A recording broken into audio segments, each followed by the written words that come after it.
Good morning, everyone. I'm really happy to have you join us. I think while people continuing to come in, Debbie, if you can keep letting people in as they arrive, that would be great. But I want to be respectful of time. There are many people I know on this call, and some I don't. Those of you who I don't know, welcome as well. This is a program of North Shore Congregation Israel, but we've also invited many of our neighboring congregations in Chicago and the North Shore. So we're grateful to those of you who are joining us. Just 1 second, Zoom etiquette, please mute yourself throughout the presentation. Dr. Wilf is our primary speaker. I'll ask her some questions, and then at the end, if we have time, which I hope we will, we'll have opportunity for questions, and I'll ask you to share your questions in the chat rather than verbally, just in the interest of time. The program is set out for an hour. If we go over, we can go over. We have the time, and Dr. Wilf graciously said she would join us for longer than that time. And if you have a question that comes up during the presentation, you can put it in the chat. Just you can send it to me or you can send it more broadly. So when I got on earlier, I said Boker Tov to Dr. Wilf and Adi. She's in Arizona, so she actually got up earlier than many of us. Not such a big stress of evening. So thank you so much for getting up, and thank you for joining us. Some of you may have read her book, The War of Return: How Western Indulgence of the Palestinian Dream Has Obstructed the Path to Peace.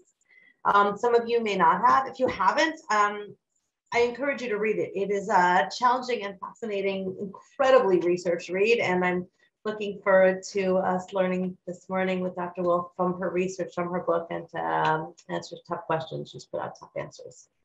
Dr. Einat Wilf is the co-author of this book. She was a member of the Knesset from 2010 to 2013, where she served as chair of the Education Committee and member of the Foreign Affairs and Defense Committee. She served as a senior fellow at the Jewish People Policy Institute, an adjunct fellow at the Washington Institute for Near East Policy, and as foreign policy advisor to Prime Minister Shimon Peres. She has a BA from Harvard, an MBA from INSEAD in France, and a PhD in political science from the University of Cambridge. She's born and raised in Israel, served as an intelligence officer in the IDF, and is the author of 6 books that explore key issues in Israeli society. Nat, Dr. Wilf, thank you so much for joining us this morning. We're really grateful. A thoughtful group of folks on this call, and we're looking forward to learning with you. To those of you who are in our NSCI community, it's worth noting we're really trying this year, while we're always looking to learn and find ways to challenge our own thinking and understanding Israel, as well as deepen our connection, our Ahavat Israel, our love of Israel. This year we have just put up a page on our website called Voices of Israel. And as you know, we've had other speakers and we'll continue to have other speakers to bring us thoughts and challenging views and views we agree with both on all sides to keep learning. Some of you heard Rabbi Geffen interview Rabbi Gilad Kariv a few weeks ago. He's a progressive rabbi in Israel and a new member of the Knesset, a reform rabbi serving in the Knesset, a first also. We've had other speakers and we'll have others. So thanks for joining us this morning. So Dr. Wilf, in your first chapter, the book, you explain the years around the founding of the State of Israel and the United Nations Partition Plan. And you conclude that chapter by saying, and I quote you, "The answer to why the Palestinian refugee problem still exists lies neither in the conditions of its birth, nor in its scale, nor in the number of victims." Can you give us I'll regel achat, as it were on one foot, a short explanation, if there is not a short one, but why? I mean, some of us, I found, as much as I know, I've learned incredibly from your book. So I invite you to give us. Thank you, and thank you. And thank you for being here, and really also thank to my co-author, Adi Schwartz, who is a superb researcher, and I think it does come out in the book. One of the ways in general to address questions related to Israel and the conflict is comparison. So many things we are told about Israel and the conflict are unique, and we are often led to believe that because those things are unique, therefore a unique response is needed or justified. And this is one of the elements that we were studying. Adi and I started with the question of why is the issue of the Palestinian refugees, and if you read the book, you understand most of them are actually not refugees, but why does this issue continue to hang on 70 years, more than 70 years after its creation? And also in the book, we make the case that this is the key issue. So why is the most important thing about the conflict still in existence more than 70 years after the war that led to its creation? And one of the answers that we're often given is that there was something so horrific, so sinful, so just particularly terrible about how Israel and Jews behaved in 1948 towards the Arabs who became refugees, that is the explanation for why this is still a problem after 70 years. It's almost a very religious notion of this original sin. There's an original sin, and therefore we're still paying for it because it was a sin. It was something truly big. And we, of course, went with a more scientific approach of just comparison. Let's look at a lot of other wars that took place around the same time, before and after the mid of the 20th century. This is, of course, an era where empires are disintegrating, new countries are coming into establishments, new borders are being delineated as these new countries are established in the wake of disintegrating empires.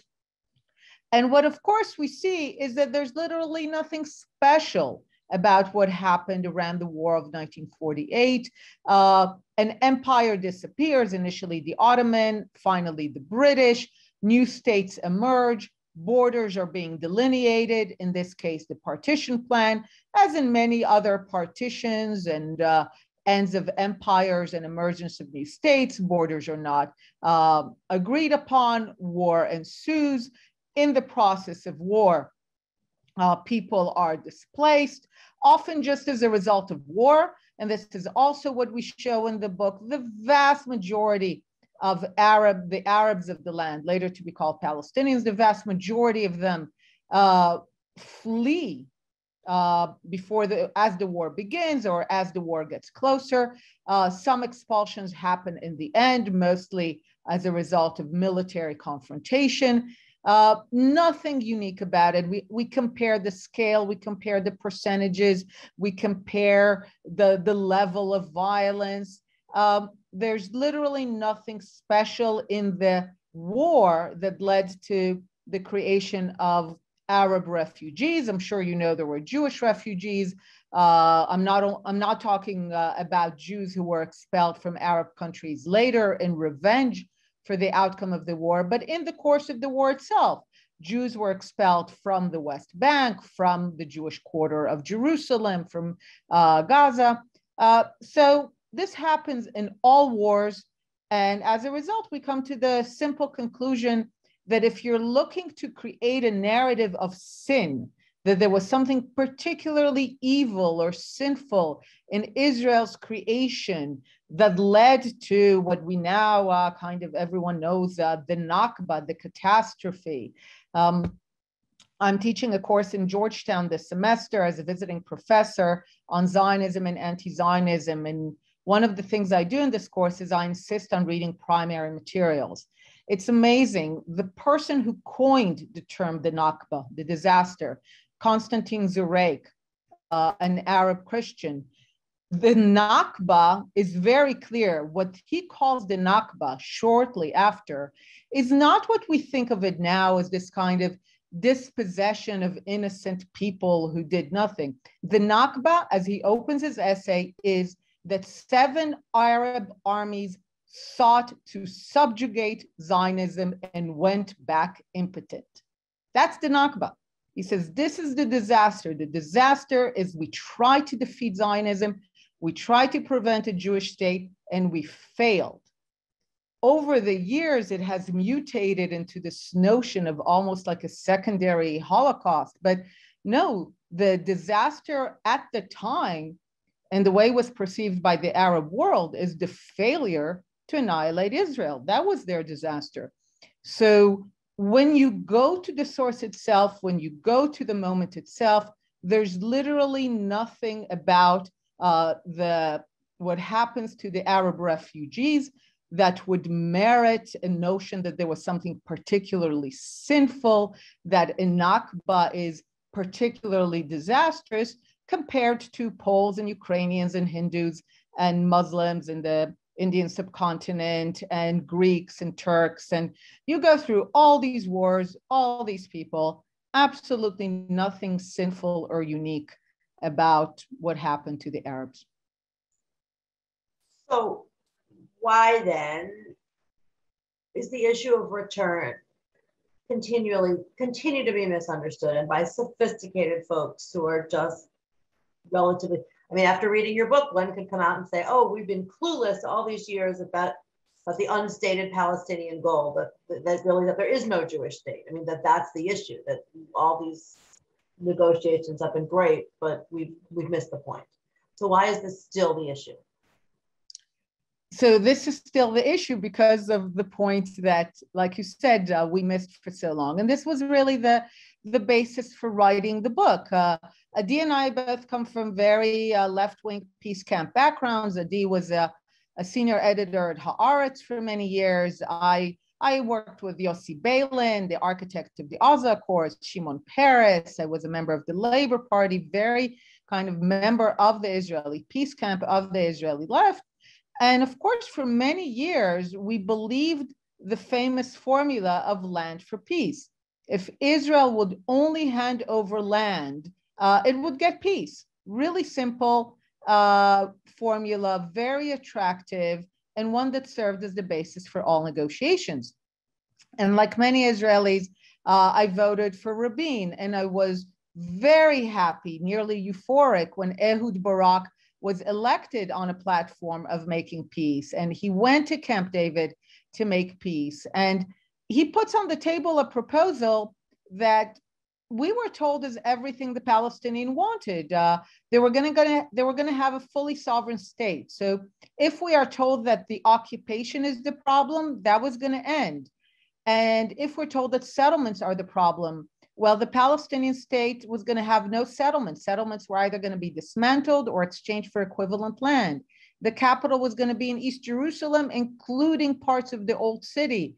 So all the things that we're told were the issues were on the table. And that happened again with Olmert in 2008. And all the Palestinians had to do was say yes. And instead, what they do is they walk away. Arafat walks away in 2000, Abu Mazen walks away in 2008. And not only do they walk away, they're not criticized for walking away. There's no Palestinian person writing an op-ed saying, seriously, go back into the negotiation room. Are you crazy? We could have a state. We wanted it for so long. Go get it. There's no such criticism, which means that by walking away, they know that they were doing something that their people wanted. And that led Adi and I and many Israelis to ask a very simple question, especially when the Palestinians walking away was followed by just insane violence, buses being blown up, just massacre of Jews all over Israel. So we asked a very simple question: what do the Palestinians want? Because there's clearly something that they want much, much, much more than having a Palestinian state in the West Bank and Gaza without settlements in the capital in East Jerusalem. There's something that they want more. And what is that thing? And we realized that it was staring us in the face all these years. To the credit of Palestinians, they were saying it all the time. We just didn't listen. And when we listened, we didn't take it seriously. And what were they saying? From the river to the sea, in different versions. But they were basically saying, our goal, more than establishing a state for ourselves in part of the land, far more important is that the Jewish people don't have a state in any other part of it and in any borders whatsoever. That's the far more important goal. This is why Jews accept partition and the Arabs reject it, because as far as the Arabs are concerned, a Jewish state in any border is unacceptable and they have to wage war to prevent it. Now, the whole idea of the refugees getting back their specific homes after the war emerges again, not because of the understandable sentiment that exists.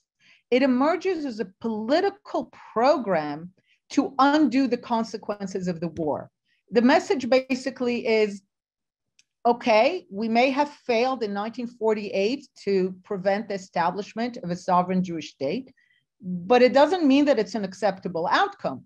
And we certainly have no intention of moving on with our lives. We are going to dedicate our lives from now on to making sure that we undo this. And the means of undoing it for many years were another war, so 1967, and terrorism and economic boycotts. But the idea of refugees demanding well into the generations and their descendants the right to settle in Israel is by now the primary means by which the Palestinians still seek to undo what they view as an unacceptable idea, the establishment of a Jewish state in any borders. And that still always has been, remains the issue at the core of the conflict. Silly question, perhaps, but then why do they keep coming back to the table with all those instances you listed, which were definitively conversations, I mean, not just about land, but land for peace and about Jerusalem and things like that. I mean, that came up, but it didn't always. I mean, you cite examples of when it didn't come up or when it, when it did get named. The shock value in that even so no, that people missed it. Yeah. So amazingly, the answer is almost counterintuitive. The leadership is often more moderate, or at least more sensitive to outside pressure than the people. We have this mythology that the leadership is corrupt and extreme and hijacking a peace-loving people who just are manipulated against their own intentions. And one of the things that we show in the book is that well before there's a leadership for the Palestinian people, the ethos comes from the ground up. It's the people themselves who refuse any form of resettlement, anything that would end the war. So anything that, what the Germans had to do, and the Poles and the Ukrainians and the Hindus and the Muslims, the Palestinians reject that with all their being. And we're talking about the simple people, not the men, not the leadership. The leadership over the decades is more subject to pressure. The Soviet Union disappeared. The United States is their only source of income. The United States demands negotiations, so they'll go to the table. They understand those pressures, they respond to them. But once they're in the room and they need to sign an end of conflict agreement that will put an end to all the demands that would finally tell the Palestinian people that there's going to be no taking over of Israel, that millions of Palestinians are not going to be resettling inside the sovereign state of Israel, they walk away because they realize they've strayed too far from the foundational ethos, from the identity of their people, which is also why they're not criticized. If anything, they were criticized for going to negotiate. They're not criticized for walking away. Yeah, so when push comes to shove, when it actually comes to putting a signature on, like you get that far. But I mean, yes. I remember you speak to it, and I remember the press when Arafat finally came to the table and people celebrated that maybe this would be. But you're very clear in dare I say the damning terms of UNRWA's function. Like, what do you say to your critics who say that the Palestinian capitulation of the right of return is unreasonable? I mean, and distracts from Israel's injustices in the West Bank and from the settlement enterprise. Okay, so let's take it all apart because it has nothing to do with of course, with the West Bank and settlements. The idea, so a few words about what this right of return is. In the book, we make it very clear that, first of all, there's no right of return. There is no legally sanctioned right for the Palestinians, whether as individuals or as a collective, to settle inside the state of Israel in breach of its sovereignty. Such a right just does not exist. Our international system is based broadly on the sanctity of the sovereignty of nations. There's no notion of the collective right of another nation to settle inside one. So it just doesn't exist. But the Palestinians are convinced that it does exist. It is a foundational ethos for them.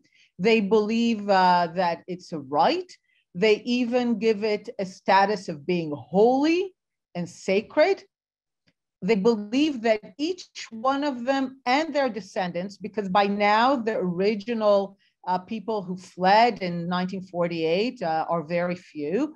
So they believe that the descendants into generations are possessing of that right to settle inside Israel. So we're not talking about the West Bank and Gaza, just so you get a bit of the sense of the absurdity. About 2.2 million who claim to be Palestinian refugees, who claim to have a right of return, live in the West Bank and Gaza. They live in the area of mandatory Palestine. By their vision, they live in Palestine. Almost all of them have been born, raised in that territory. They have never been displaced by war because I said most of them are descendants. But what they demand is not a state in the West Bank and Gaza. As we saw, they walk away from that. What they demand is to settle inside Israel. And of course, the numbers are such that if the non-existent right of return is exercised, Israel becomes an Arab majority state, thereby undoing the shameful, from their perspective, outcome of the War of 1948 of establishing a Jewish state. Now, so as I said, there's nothing for Israel to account for in 1948. If anything, it's the Arabs who need to account for the fact that they rejected a reasonable political partition proposal and waged an annihilationist war. I believe they have much more to account for. And again, there's no right of return. In all other wars and refugee situations, the message for tens of millions, if not hundreds of millions of refugees throughout the 20th century has been the following: tough, tragic, move on. That's been the message. Why? Because it was understood that if you create a backward-looking ethos for refugees to demand previous territories, you create endless war.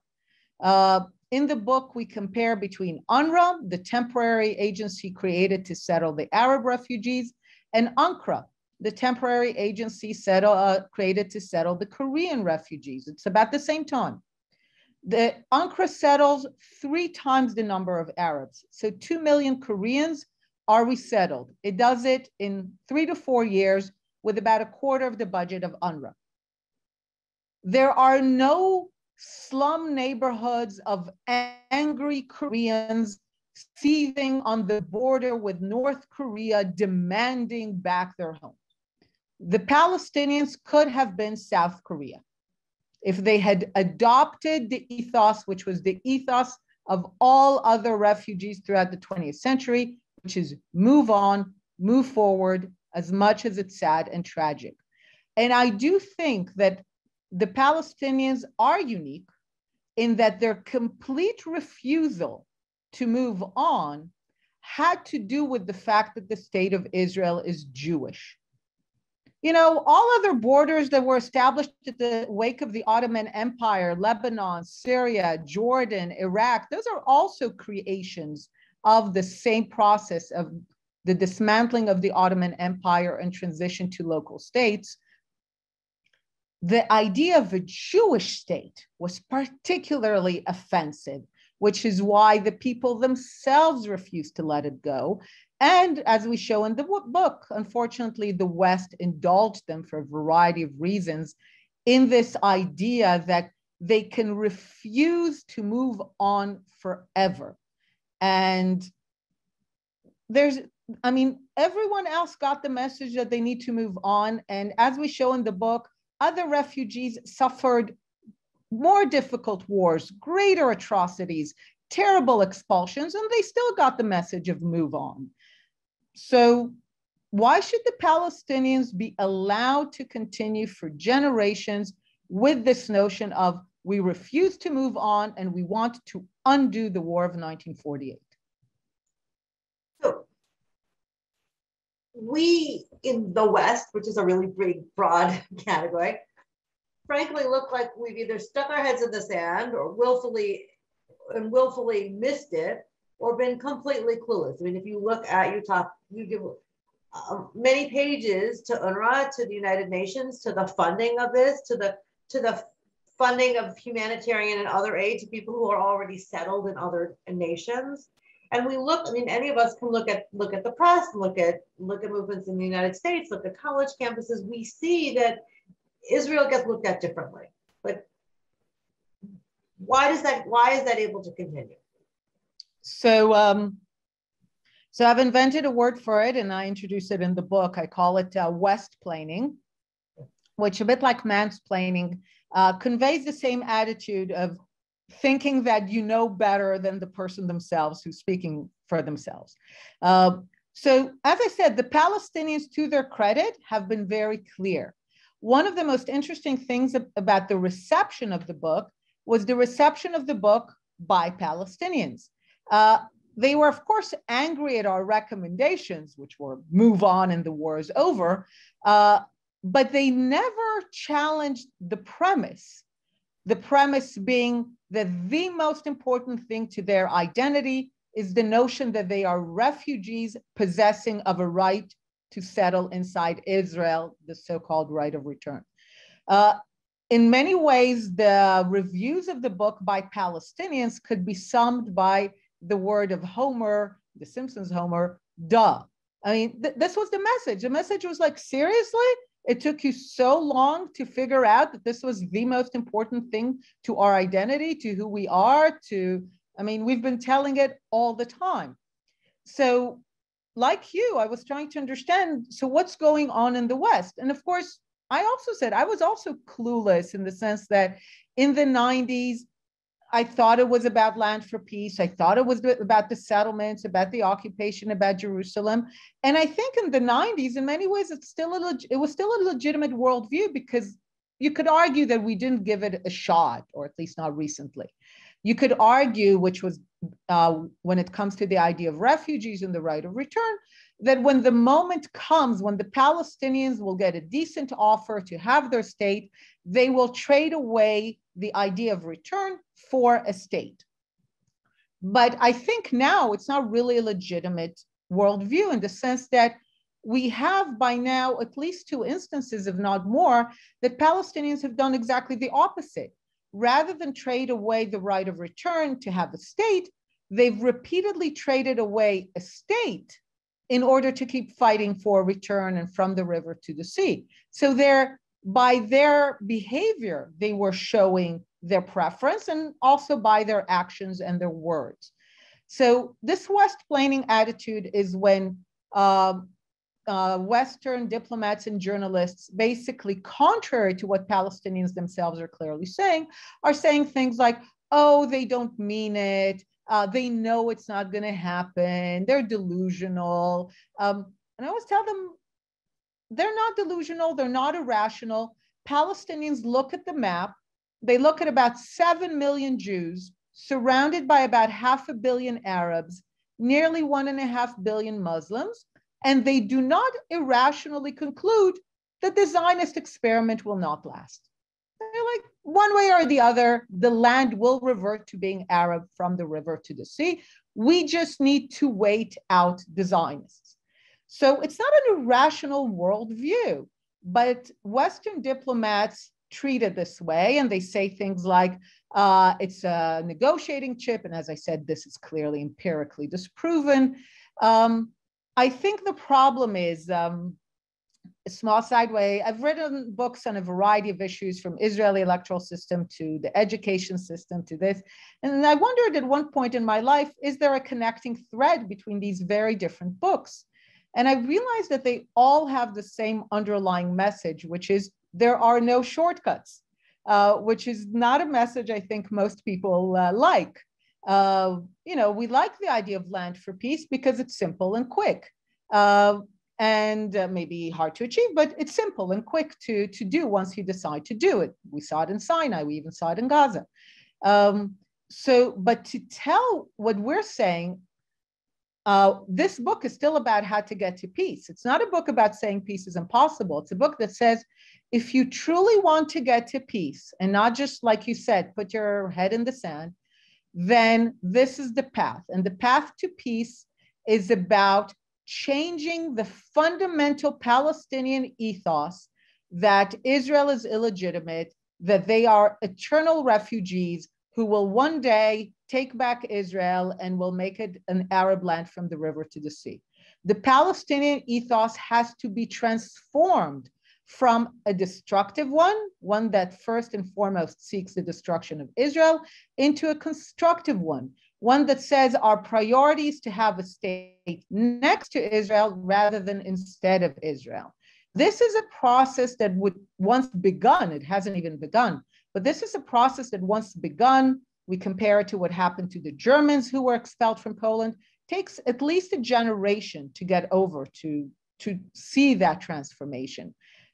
So I do believe it's possible, but it's not easy. It's not simple. It requires also not being nice. I guess you can guess from how I speak that I decided at one point to give that up. You know, people from the left really believe they're good people. We're the good people. We're willing to compromise. Take the West Bank, take East Jerusalem, have your own state. We're the good people. We're not the land gobbling right wingers. And I remember the moment when I realized that from the perspective of the Palestinians, I'm just as not nice as everybody else because I still want a Jewish state. And from that perspective, as far as they're concerned, anyone who wants a Jewish state, that's still illegitimate. So I gave up on being nice. And I understand that part of this transformation requires being harsh, saying things that I know might feel uncomfortable to you hearing them, saying, Palestinians in the war of 1948, given that your goal was to prevent the establishment of a Jewish state, you were defeated. You were defeated in the goal of preventing Israel coming into being. Israel is here to stay. You have to come to terms with it. You can build your future next to Israel, but not instead of it. To the extent you have a connection to the lands that are in Israel, this will remain an emotional connection, but you will not go there. It's tough, it's tragic, but move on. Those are messages that seriously, I don't think a lot of people like to give. Well, and which the popular opinion doesn't accept it. I mean, look what the popular opinion continues to look at Israel as all bad. I mean, to take a broad brush here. I mean, that it's all, and you're taking in many ways the opposite. I mean, you recommend in your book, and I quote, any peace agreement must include the complete rejection of the Palestinians' demand for return. Yes, absolutely. Not only that, you talked about the Palestinians having to give it up. I argue that we need to even take a step back and make it clear to them that they don't have it to begin with. This is not a right that they have. They're welcome to come to the table with whatever demand they want. They're welcome to come to the table asking that all Israelis wear the flags of Palestine all day. They're welcome to come to the table with all these demands. But they need to understand that those are their demands. It's not a right. So our argument is from the beginning to make it clear that it's not even a right that they have to then give up. It doesn't even exist. When you make very clear in the book, like your comparisons, as you mentioned, to Korea and to other nations where people have left or people have fled or people have, of course, that was war. And that hasn't caught the attention of the popular opinion or popular media. Yet this has, right? I mean, continually, like, and also that notion of a refugee is the several generations later, like the child, grandchild, great-grandchild of it. Like, why do you think that has stayed in the popular opinion? Like, why do you think that people are able to grasp onto it for Israel and not for others? But maybe that's a naive question, but I'm curious to your response. So in the book, in the course I'm teaching now on Zionism and anti-Zionism, we talk about Arab anti-Zionism and has a variety of sources that look at, that have to do with the Arab and Islamic conception of Jews in their so-called proper place as a powerless, as a subjugated, as a meek people, and how Zionism is an affront to about 1,000 years of that Arab and Islamic view of Jewish life. And of course, the Nazi and then Soviet impacts on Arab anti-Zionism that once you trace them are really, it's remarkable to note. So the Arab and Palestinian refusal to move on had to do with the fact that Israel was Jewish. Sure, it had to do with the fact that many Jews were recent immigrants and it didn't sit well with them. But again, if you look at other conflicts in the world and dealing with immigrants, those are not, this does not last for so long with such vehemence.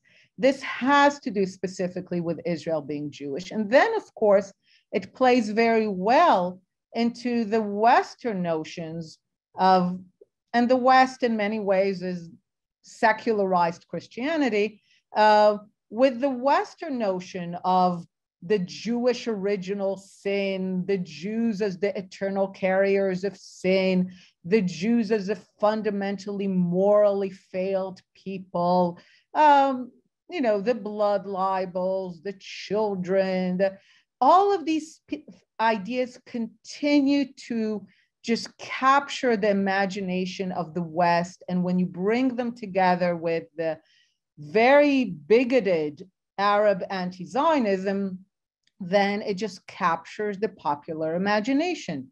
I have a worldview that adult human beings are no different than children human beings in the sense that we love repeated stories.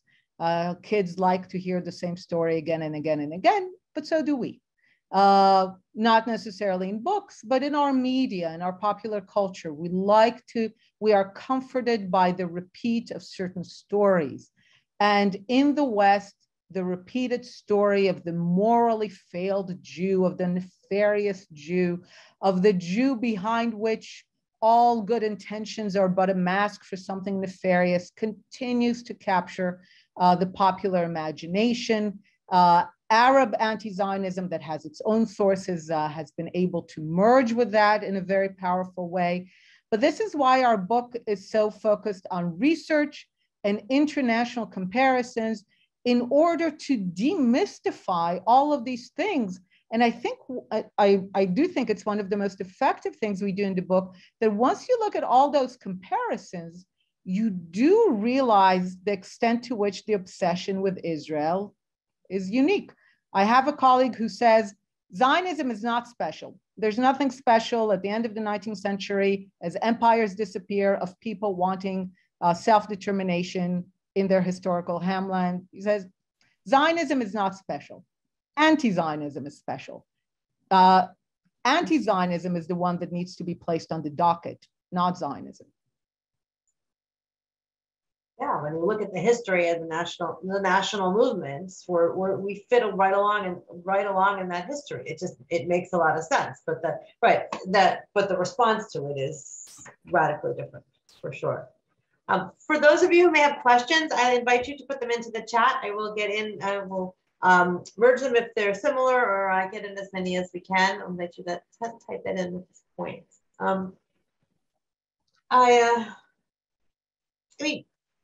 You present, Dr. Wilf, your research is compelling, and the statistics, the numbers are, they are in fact damning. And you have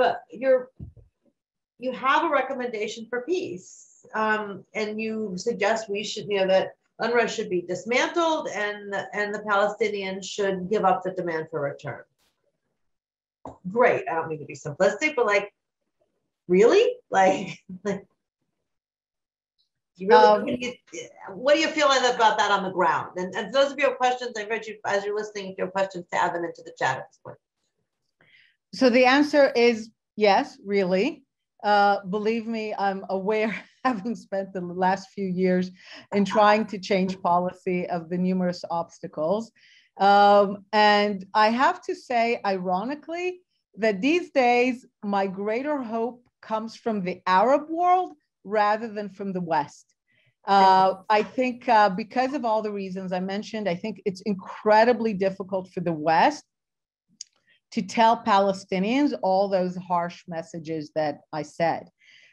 But what's happening right now with the Abraham Accords, the normalization with Israel between Gulf countries, Morocco, and Israel, is that when you listen to how they speak about the Palestinians and the need of the Palestinians to move on, is fascinating, because they, of course, know what the conflict is about. To the credit of the Arab world, they never thought it's about settlements. They never thought it's about occupation.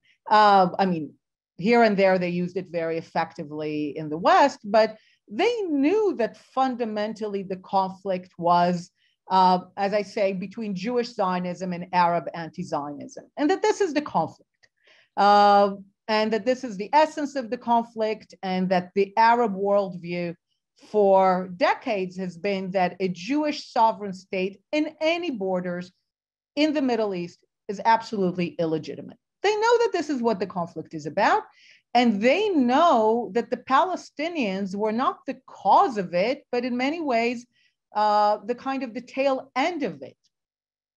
If the Israeli-Palestinian conflict were ever just the Israeli-Palestinian conflict, it would be over in a day. The Israeli-Palestinian conflict was over in March 1948. In March 1948, the fighting between Jews and Arabs within British Mandate territory is pretty much over, and settled, and pretty much clear where the dividing lines are going to be. It's only in May 1948, when 7 Arab armies come together to invade and prevent the establishment of the State of Israel, that it becomes the Arab-Israeli conflict, and where the rejection of Israel really becomes the defining element of Arab unity, around which the Arab League coalesces and pan-Arab worldview coalesces. And those are numbers. The Arabs have numbers. The Palestinians don't. So as soon as the Palestinians have the backing of the Arab and even Islamic world, they can sustain rejectionism.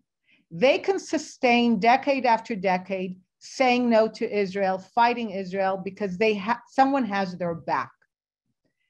In order for the conflict to end, they need to, again, I know that sounds harsh, but that's what needs to happen. They need to realize that no one has their back for rejectionism. I believe they should have a lot of back, and they will have Israel's back even, for establishing a state in part of the land. But as long as their vision is from the river to the sea, they need to know that no one has their back. Now, this is beginning to happen in the Arab world. It's fascinating. And for me, it's hopeful, because I think this will create a path to peace. The tragedy for me is that the West, certain elements in the West, are rushing to replace the traditional Arab anti-Zionism. And recently, even someone told me in this conference that has nothing to do with the Arab world, he said an Arab colleague of them in the Gulf told them, we don't get the West. We're finally getting rid of Arab anti-Zionism, and you're rushing to replace that in your support of Palestinian rejectionism. Like, what's the, how does that work? If you look at the history in the book, much of the willingness of the West to indulge Palestinian rejectionism was because of Arab support for the Palestinian cause. And the Arab world, backed with oil, the fear of the Cold War, that they would go to the Soviets, led the West to indulge Palestinian rejectionism, mostly through the endless funding of UNRWA. But if the Arab part begins to go away, then the West no longer needs to engage in this support for Palestinian rejectionism. And seriously, these days, my greater hope is coming from the Arab world much more than the West. And of course, the UAE, Bahrain, as soon as they normalized relations with Israel, they stopped funding UNRWA because they understand that UNRWA is a tool of war and not a tool of peace. They have stopped funding. I didn't know that's amazing. I mean, look, in a very simplistic terms, it does feel like that's growing on the ground in the United States, but I also, I'm never quite sure if that's because it's getting more press or because it's a louder voice. Question, Lynn Shapiro. And I think you've answered this, but maybe not exactly. Lynn asks, do you believe that underlying anti-Semitism is at the root of the West's perpetuation of sympathy for the Palestinians? And if so, how do you respond to that toward its sources of proliferation in academia and the press?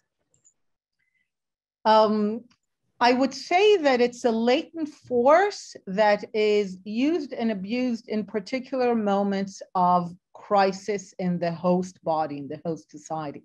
And I'll expand a bit. I have a colleague who called this a Disneyland of hate. And it's a process by which societies that are going through some kind of internal crisis project their crisis on the conflict, and the conflict then serves as a kind of Disneyland where they can experience emotions of hatred and righteous hatred, which perhaps are no longer legitimate in their own societies. It's a process that I saw when I visited Ireland, in Northern Ireland. I saw it also in South Africa, and now I'm seeing it, I think, in the US, so when I visited Ireland, I don't know if you know, but the Catholics have decided that they're the Palestinians. And as a result, the Protestants kind of decided that they'll be Israel. And if you go through Belfast, the Catholic areas have lots of Palestinian flags. The Protestant areas might have some Israeli ones. And the Catholic Irish have bought completely into this notion that they're the Palestinians. Now, when I visited Ireland a few years ago, really the intensity of the debate over Israel and, claims of genocide. And this is from Irish members of parliament. You would think they would know better. And I remember listening to them and at one point thinking, you don't actually know anything, right? It's not about us. Like everything they were saying was so removed from what's actually happening on the ground that I suddenly realized it's not about us. You just decided for your own reasons, I don't know, you signed the Good Friday Agreement, so supposedly you're at peace, but you still hate each other. So now you're just projecting all your ancient hatreds as if you're Israelis and Palestinians, and you can play them out in this Disneyland of hate. A similar phenomena happened in South Africa. I went to see South Africa a few years ago. Again, if you've been to South Africa, you know that the whole rainbow post-apartheid nation is lovely messaging, but does not reflect the situation on the ground. Pretty much the legacy of apartheid by any other name, rampant illiteracy and poverty, and still really big differences. And I go to campuses in South Africa, and what are they passionate about?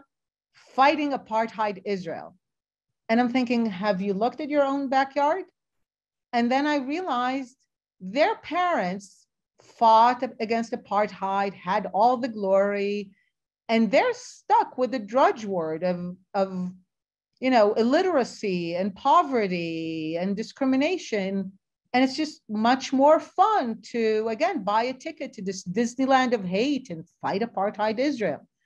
And I think something similar is happening in America. I mean, I don't know what's, or we can discuss what might be the crisis that's ailing America right now, but I feel people are projecting their anxieties, their hatreds on the conflict, but it bears no relation to what's actually happening. Interesting. Makes you think of what we look at in our own backyard, what we look at from afar. If you could have one of those, not to invoke Disneyland, but think of a conversation with the founders of the state, or with David Ben-Gurion, or with others, knowing what you know today, what would you counsel them something different in terms of the construction of the state, or in terms of how they confronted their enemies in 47, 48? So in terms of the outside situation, the conflict, the war, I could only salute them. It is so not inevitable that we would have had a state. And I really think that the state of Israel is really one of those remarkable countries where the will of the people plays such a huge role. In many ways, if anything, one could argue that the early Zionists, they had no ill will. If you read all the early Zionist writers themselves, not mediated by current pundits, they truly believed that they would create a state, and the Arabs who were like in the land would be full citizens and enjoy. And yes, some of them were more naive than others, but there's no ill will. You see it very clearly. So you can blame them from being naive. And even Jabotinsky, with his idea of the Iron Wall and his understanding that the Arabs will fight, even he underestimated the virulence and the persistence of the refusal of the Arabs to accept a Jewish state. I think Jabotinsky expected the Iron Wall to happen much sooner. It's still in the process of happening. So I think you could blame them for being naive, but not for having ill will. And again, as far as I'm concerned, I'm just the beneficiary. I salute them. But a lot of my comments are things that relate to Israel, to the establishment of religion and state. Again, Israel did something almost unprecedented.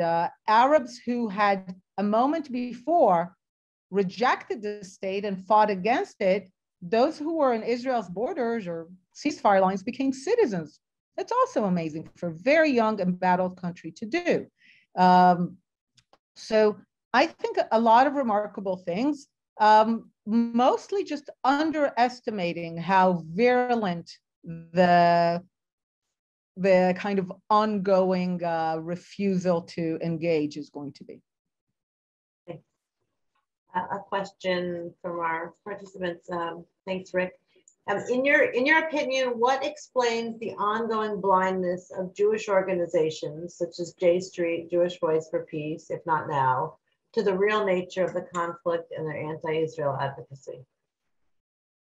So again, I think so much of it is internal. I think there's some generational issue. And I have to share with you, it's amazing. It's almost as if what's happening, certainly in the Arab Gulf, is a mirror image, right? You have all these young Jews saying, we've been lied to about Israel. And, and as a result, they go and they rebel and Israel is terrible. What you have now is young Arabs saying, we've been lied to about Israel. And in their case, they're right. And we want to understand Zionism, and we want to understand Israel. And after the Abraham Accords, I wrote an op-ed with two young Emiratis, a man and a woman. And the op-ed opens with, we're proud Arabs, we're proud Muslims, and we're Zionists. And the main message of the op-ed, which for them was very important, I didn't realize that, was the notion of wasted time. They basically said, we wasted too much of valuable time in the Arab world fighting Israel. Just a total waste of time and resources, and we don't need that anymore.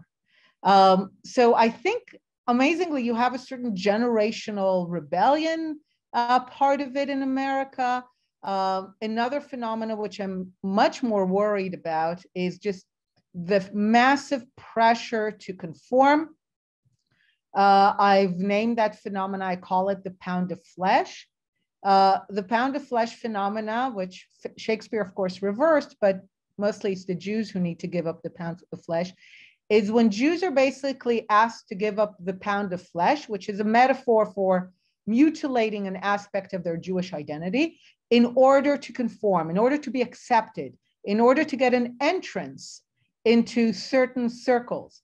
And especially for Jews who care very much about liberal and progressive values in America, the pressure to basically make it clear, not that it's not even enough to support a Palestinian state. This is why it's a pound of flesh. I once supported, I still do, like I support a Palestinian state. I'm against the settlements. I think the sooner we do it, the better. But this is not enough anymore. That's not enough pounds of flesh anymore. In a way, the progression on campuses has been, it was good enough once to be AIPAC supporter of a two-state solution, and then you move to J Street, and then J Street U, and then If Not Now, and then Jewish Voices for Peace. And now, if you want to be accepted as a good Jew, you need to be the militant co-chair of Students for Justice in Palestine. Otherwise, it's just not good enough. And I think a lot of Jews that have now, there's a great phenomena right now of young Jews reclaiming Zionism as not as a movement to establish a state, right? That's not necessary anymore, but as a way of projecting confidence in their Jewish identity. They're basically saying we're Zionists as a way of saying, F off, we're confident Jews and you're not going to shame us. Because I think what happens with this pound of flesh phenomena is that a lot of Jews reach a point where suddenly they realize it's never going to be enough, right? Just see what they're doing to Jamal Bowman now. It's like, it's never going to be enough. You're always going to demand more and more and more of this exorcism ceremony to show that, I hate Israel and Zionism is evil. And I'm not going to even mention Hebrew words anymore. And at one point, the mutilation becomes impossible because Hanukkah doesn't make sense and Pesach doesn't make sense. And nothing in your Jewish identity could make sense if you go through this eternal mutilation process. And ultimately, I think many Jews, still not enough, but I think more with time, just take a step back and say, we're done. We're done playing into this dynamic. I think it's very much a bullying dynamic. It's a dynamic that basically bullies Jews all the time to prove that they're good enough Jews, which is, again, why this notion of being a confident Zionist on campus is a way of rejecting bullying. Because I think that bullies prey on weakness. Bullies prey on shame. And if you're basically telling a bully, I'm not ashamed of my Zionism, I'm not ashamed of my connection with Israel, go away, they have to go and prey on someone else. And I think there's a lot of that dynamic going on as well.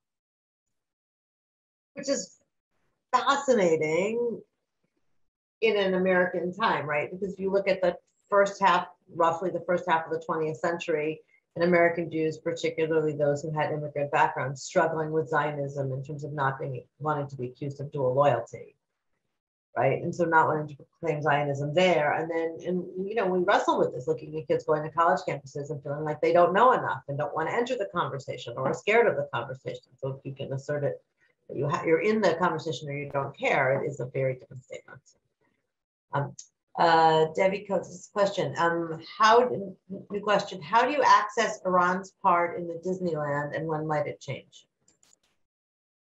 So Iran is not my specialty. I'm much more on the Arab world and Israel and the Jewish people and the conflict.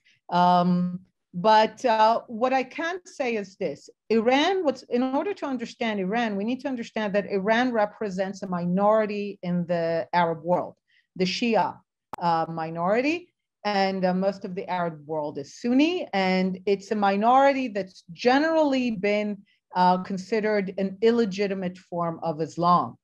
And for them, the way to legitimize their Islamic credentials is to be against Israel. And I think that's another interesting aspect of what's happening with the Abraham Accords in the Gulf countries. The embrace of Israel and Zionism in the Gulf world and the Arab states that are normalizing with Israel is part of something bigger. It's not just about Israel, it's about their battle for Islam. And this is why you see those countries talking about Islam being moderate, Islam being a place that embraces Jewish life.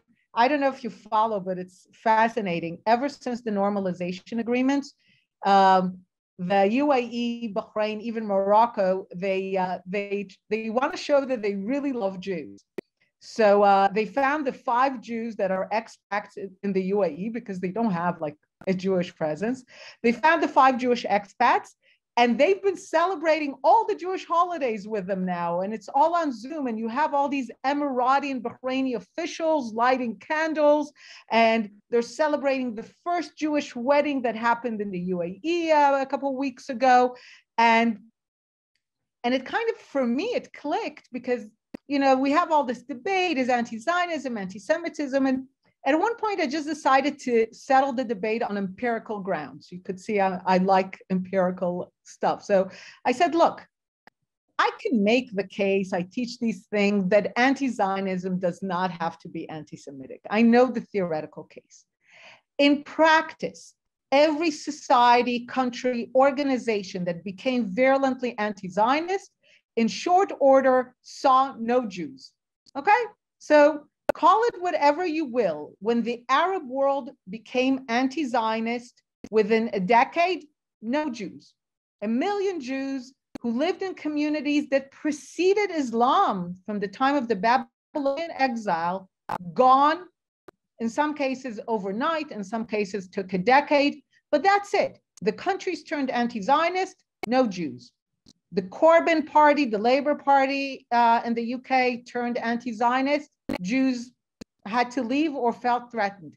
It's just places that become anti-Zionist are not hospitable to Jews. Even in theory, it doesn't have to be. In practice, it's always the case. Soviet Union, of course, case in point. So now you see the reverse. You see Arab countries that are no longer anti-Zionist and are actually pro-Israel, pro-Zionist, they're embracing Jewish life. They are hospitable to open, confident Jewish life. So it works together. And these are the things that are changing. Fascinating. Yeah, fascinating. Any other questions from those of you on the Zoom? No. So what is your next, what's your next book? And what's your current area of research? And I'm also curious what you're encountering on campus at Georgetown in terms of student life and who's in your class. So first, I have some book projects that are related to, at this point, not Israeli issues, but one of the things that I do speak about much more now is the emergence of this idea of Arab Zionism or Islamic Zionism. And I'm very well aware of how it sounds, and of course it's on purpose, because the shock value of hearing Arab Zionism or Islamic Zionism is precisely how people begin to process something that very transformative. So a lot of what I speak about and research and think about right now is the transformations in the Arab and Islamic world towards the embrace of Israel and Zionism that I think will ultimately lead to peace. Because again, if at the source of the conflict is Jewish Zionism against Arab anti-Zionism, the conflict can end by either Jewish Zionism disappearing or by either Arab anti-Zionism disappearing, and hopefully I hope for the latter, naturally. In Georgetown, I have to say, all my experiences have been excellent. I've been told by many people that Georgetown is considered one of the better campuses. And I was not shying, of course, from the discussion. I'm teaching a course about Zionism and anti-Zionism. We read all the primary materials, Christian anti-Zionists and Soviet anti-Zionists and Jewish anti-Zionists. We read Satmar and, of course, Arab anti-Zionists and all the Zionism debate and Herzl and labor Zionism and Bundism and communism. It's all there. I have Muslim students in my class and Jewish students of all persuasions and Christian students or just generally interested. They've all been great. They've all been interested. I think in my experience, reading the primary materials has been incredibly effective. Like I said, in the case of like learning what the Nakba really was and how it's being in a way used now to prey on Western sensibilities, but that's not how the Arabs thought about it in the beginning. but also to kind of, in terms of even the internal Jewish debate, it's a bit hopeful. You know, when you read what the Jewish communists call the Bundists, what the Bundists call the Zionists, what the Zionists call the religious Jews, what the religious Jews call the Zionists, you're like, you know, it's not as bad. So I think it has almost a way of disarming some of the fears about our internal debates. I am meeting and speaking next week to the Georgetown Israel Alliance, so maybe I'll also hear from them if there are things happening behind the scenes, but nothing happened on campus. I did have to give a talk at the beginning of the year to talk about the May events. People obviously were not on campus, but a lot was happening on social media. But other than that, I have to say, I teach another course about politics. I bring my Israeli perspective, my experience as an Israeli politician. I have students from Guam and Mexico and of all colors and faiths, and they treat Israeli politics as just interesting politics, not something particularly sinful or anything of the sort. So at least my personal experiences have been all good. In your Zionism, anti-Zionism class, is there, what's the balance in terms of lecture versus the debate or discussion among your students? And has there been, bring this as we draw to a close, any aha moment of your students that just sort of that you realized that they took the information differently? Yes. So it's a seminar format, so there's a lot of discussion. I think one of the main issues, and I told the students that if I have an agenda for the course, is to battle the ahistorical attitude that governs so much of our discourse today. People think things started today, and just kind of to let them see what Zionism is by Zionists. I think for them that was really transformational aspect, especially for the non-Jewish students. The Muslim students were fascinated with the notion of struggling with the Jewish identity, what it means to be a nation, what it means to be a people, how to be a secular Jew. They were fascinated by it. Then, for example, again, to understand cause of an effect, to understand that a big part of Arab anti-Zionism has to do with the perception of Jewish weakness and submission in Arab and Muslim lands, and that it didn't just start in 1948, it's the opposite. The cause and effect are reversed. We had a funny aha moment with the Satmar and the Tuareg Karta Jews. When you read their theology, so I have a very Jewish left-wing student who was very angry. She was like, but they don't care about Palestinians. You know, they go to all these conferences, but they don't care about Palestinians. They still think the land belongs to the Jews. Or that's also what a Muslim student said. He was like, growing up, we were always shown these images of these Jews supporting us. And, you know, we always looked at it as a great example of Jews supporting our cause. He's like, and now I look at their theologies, like, so they don't want Zionism now, but they want Zionism later. Again, so there were a lot of moments of like, once you read what the people themselves are saying, I think you have a very, very different worldview. And of course, understanding how much of our Western discourse today about Israel is a Christian discourse of sin and morality, and that needs to be removed if you're going to treat Israel normally. Which is a fascinating overlay or really backdrop. Yeah, how do we look at it, and where it certainly will become us Jews to with advantage of Teshuvah. But we'll leave it there. Thank you, Einat, for joining us. Thank you for teaching us, for challenging us. I encourage those of you who are on the call to continue in our conversations throughout the year and of course beyond. And I invite you to challenge to get Einat's book, to read it, and I welcome to continue the conversation. Thanks so much. Have a good day. Have a bright and festive and meaningful last day plus of Hanukkah. Bye. Thank you so much. Bye. Thank you.